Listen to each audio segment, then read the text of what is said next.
সালটি ছিল 2018। ঘটনাটার দিন আমি আমার রুমে বসে বসে টিভি দেখতেছিলাম।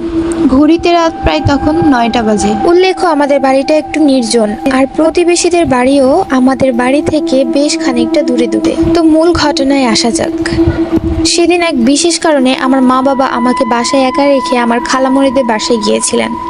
খালামণিদের বাসা আমাদের বাসা থেকে প্রায় 30 মিনিটের পথ। আমি সাধারণত ভূত প্রেতের বিশ্বাস করি না, তাই আমি বাসায় একাই ছিলাম। কোনো ভয় লাগেনি, কারণ রাতে তাদের ফিরে আসার কথা, মানে আমার মা বাবাদের ফিরে আসার কথা ছিল। টিভি দেখতে দেখতে মনে হলো আমার পাশের রুমের দরজা দপ করে শব্দ করে খুলে গেল। আমি সোফা থেকে উঠে রুমটির কাছে গেলাম শব্দের উৎস খুঁজতে, কিন্তু ওখানে গিয়ে আমার মনে পড়লো যে ওই রুমের দরজাটা তো খোলাই থাকে। তাহলে দরজা খোলার শব্দ এলো কোথা থেকে? মনে মনে একটু ভয় পেলাম, কিন্তু পরক্ষণেই নিজেকে সামলে আবার টিভি দেখতে চলে গেলাম। টিভি দেখতে দেখতে হঠাৎই জানালায় চোখ পড়লো। জানালাটি কাচের হওয়াতে বাইরের সবকিছু পরিষ্কারভাবে দেখা যাচ্ছিল। আমি কি ভেবে যেন জানালার পর্দা দিতে গিয়ে দেখলাম একটা কুকুরের আকৃতি একটা প্রাণী খুব জোরে মাটি খুঁড়ছে।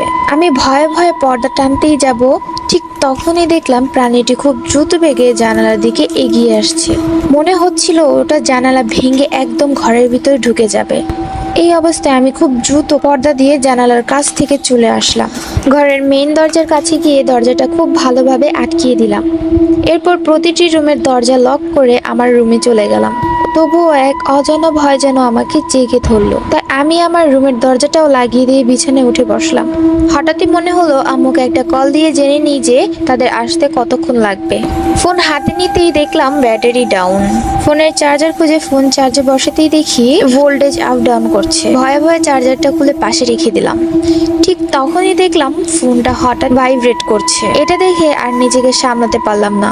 খুব জোরে একটা চিৎকার করে লাফ দিয়ে বিছানার এক কোনায় গিয়ে গুটিসুটি হয়ে বসে রইলাম। ফোনটা ততক্ষণে ছুঁড়ে আমি ফ্লোরে ফেলে দিয়েছি, যার ফলে ফোনের বিভিন্ন অংশ খুলে ছড়িয়ে ছিটে পড়ে আছে। ফোন ছাড়া এখন আমি কিভাবে আম্মু আব্বুর সাথে কথা বলবো, এটা ভাবতেই আমার ভয় যেন আরো বেড়ে গেল। ঘড়িতে তাকিয়ে দেখি রাত প্রায় তখন 1টা বাজে। এখনো সকাল হতে অনেক দেরি। আম্মু আব্বু কখন আসবে তাও জানি না। এতটা সময় আমি একা কিভাবে থাকব? এইসব ভাবতে ভাবতে পাশের রুম থেকে শুনতে পাই মেইলি কণ্ঠে কেউ গুনগুন করে খুব অদ্ভুতভাবে একটি গান গাইছে। কণ্ঠটি শুনে মনে হলো এটি কোনো যুবতী মেয়ে গাইছে, তবে খুব ভারী গলায়। ধীরে ধীরে গানের তীব্র যেন বেড়েই চলছে। কিছুক্ষণ পরে মনে হলো আমার রুমের ঠিক বাইরে দাঁড়িয়ে কে যেন গান গাইছে। আমি একটু মনোযোগ দিয়ে সবটা শোনার চেষ্টা করতে হঠাৎ গান গাওয়া বন্ধ হয়ে গেল।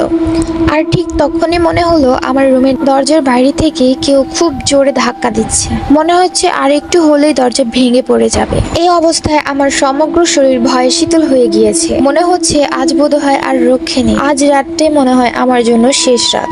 একটু পরেই ভাবলাম যা কিছু হয়ে যাক, এত সহজেই হার মানলে চলবে না।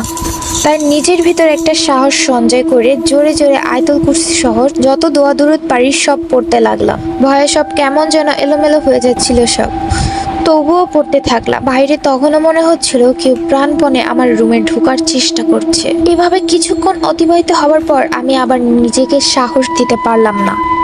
ভয়ে কাঁপতে কাঁপতে অজ্ঞান হয়ে পড়ে গেলাম। তারপর আমার কিছুই মনে নেই। যখন জ্ঞান ফিরল তখন দেখলাম আমার বিছানাতেই আমি শুয়ে আছি। পাশে আম্মু বসে অনবরত কান্না করছে। আব্বু একটু দূরে দাঁড়িয়ে আছেন। আমার জ্ঞান ফেরাতে তিনি আম্মুকে আমার কাছেই থাকতে বলে পরিচিত একজন হুজুরকে নিয়ে আসতে চান। আম্মু আমার মাথায় হাত বুলিয়ে গতকাল রাতে কি হয়েছিল সেসব জানতে চান। আমি তখন আম্মুকে বললাম, তোমরা কখন বাসায় এসেছো আর বাসার ভেতরে কিভাবে ঢুকেছো? কারণ দরজা তো ভিতর থেকে আমি লক করে দিয়েছিলাম। তখন আম্মু যা বলল তা আমি একদম